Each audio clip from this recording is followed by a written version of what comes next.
Yes. And then Nicole, I will say, her mom got mad. Her mom's going to kill me, my sister.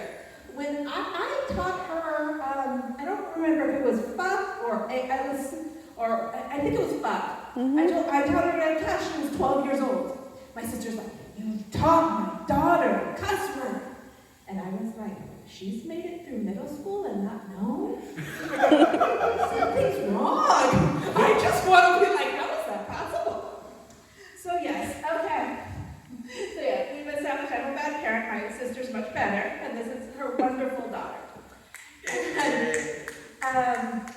So also, I have a problem with school right now, and I need it to be fixed.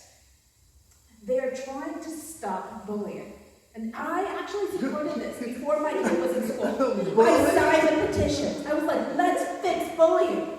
But now, my kid has hit puberty and stinks. And do you know how good puberty, he's like, I showered 4 days ago. Like, it's hot, you need to start showering more. And you need to start wearing deodorant. He's like, no I don't. And I can't force this on him. But I'm like, what the hell? You're around other children. I can smell you across the room. How are they not complaining? Because it was hard in school. Like, might have had to switch schools because I farted. You know, you make us smell and nobody wants to smell. Whereas now, they're like, they never shower. And you know what they remind me of? The people in my college. Mm-hmm. I went to a hippie college. Oh, God. And,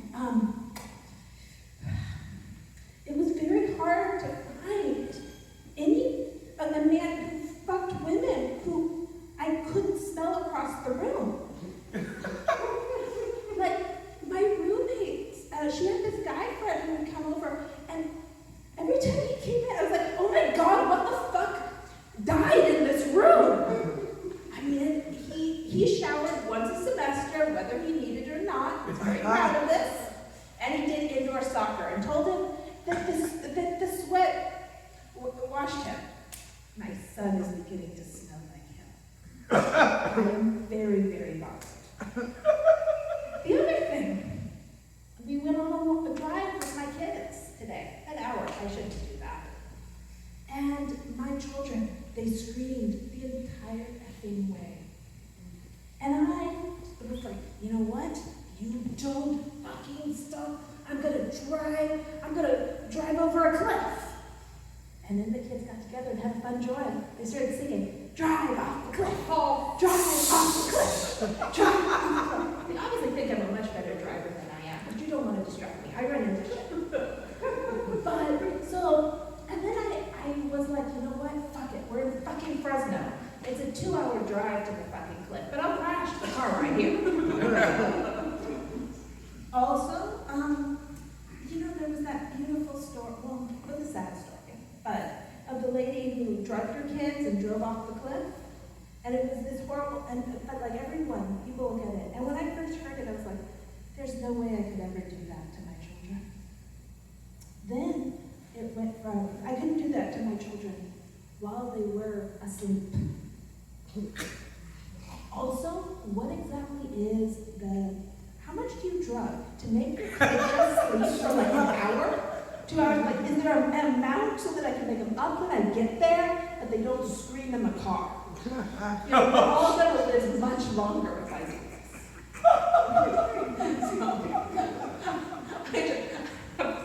I absolutely love my children, and I protect them.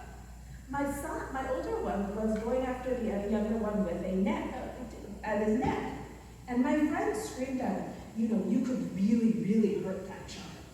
You could damage that child. The net's very damaged. And I'm like, are you giving him advice or a warning?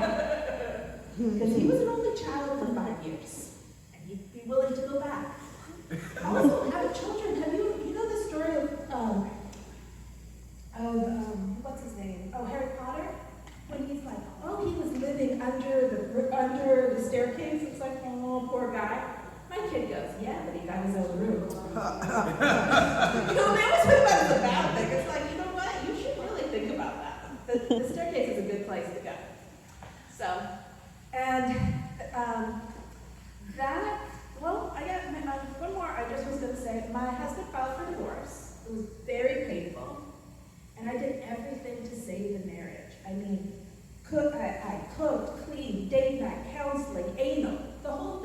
I'm sorry. Well, it just didn't work. He said it hurt too much. It's correct, Jesus. So, that's my problem. Thank you very much.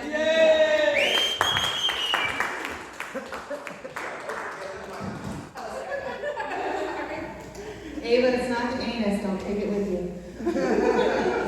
One more